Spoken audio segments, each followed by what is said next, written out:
दोस्तों नमस्कार, मेरा नाम अरविंद कुमार यादव है। जैसे कि आप सोनी का टीवी देख रहे हैं दोस्तों, ये डेमो मोड है दोस्तों, क्लियर रेजोल्यूशन। इसको रिमूव हम लोग कैसे करते हैं और मैं आप लोगों को मैं बताऊंगा। जैसे कि ये आप देख रहे हैं दोस्तों, देख रहे हैं इस तरह का डेमो लिखा हुआ आएगा,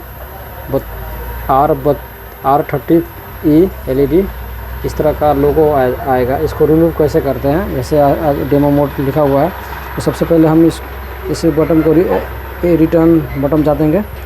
रिटर्न जाने के बाद हम होम बटन जा देंगे।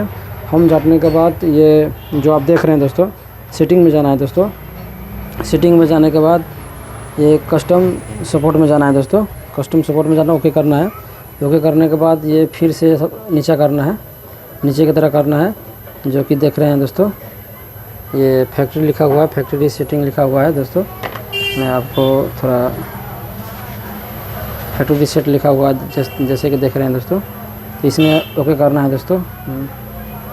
ओके का बटन जीतना है दोस्तों। ओके करने के बाद आपको बोलेगा do you want reset factory setting, तो यस में करना है। इस करने के बाद ये ओके करने के बाद फिर से बोलेगा श्योर, तो मैं करूँगा श्योर। तो प्लीज़ वेट लिखाएगा, कुछ सेटिंग के बाद ये स्टार्ट होगा। तो यहाँ पर एक बार ब्लिंक होकर ये स्टार्ट होगा। फिर से एक लोगो आएगा, देखिए दोस्तों लोगो आया। लोगो आने के बाद फिर से सेटिंग मांगेगा, तो मैं सेटिंग कर दूंगा। जैसे कि आप देख रहे हैं इंग्लिश में, मैं इंग्लिश कर दूंगा।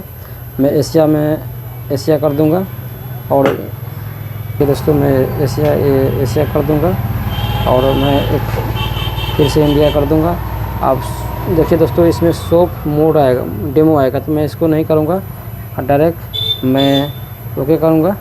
ओके करने के बाद सर्च आएगा, सर्च ये नंबर या सर्च लिखाएगा। सर्च लिखने के बाद मैं कुछ सेकंड के बाद ये अपने ऑटोमेटिक हट जाएगा। देखिए दोस्तों, कुछ सेकंड करने के बाद ये एनालॉग सिग्नल है, तो मैं कर दूंगा स्किप।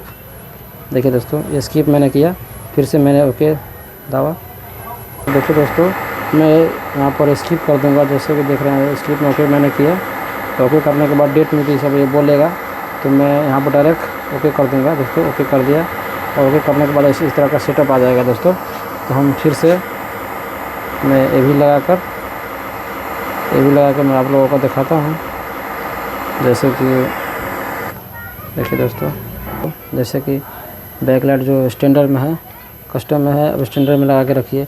इससे होता क्या है कि जब डेमो मोड आता है तो ऑटोमेटिक ये फुल लाइट पर चला जाता है। इससे बैकलाइट का प्रॉब्लम भी आ सकता है, तो अब ये प्रॉब्लम नहीं होगा और मज़ा से चलेगा। इस तरह से आप डेमो रिमूव कर सकते हैं और रीसेट भी कर सकते हैं। तो ये वीडियो कैसा लगा दोस्तों? अच्छा लगा तो लाइक कीजिए और सब्सक्राइब कीजिएगा।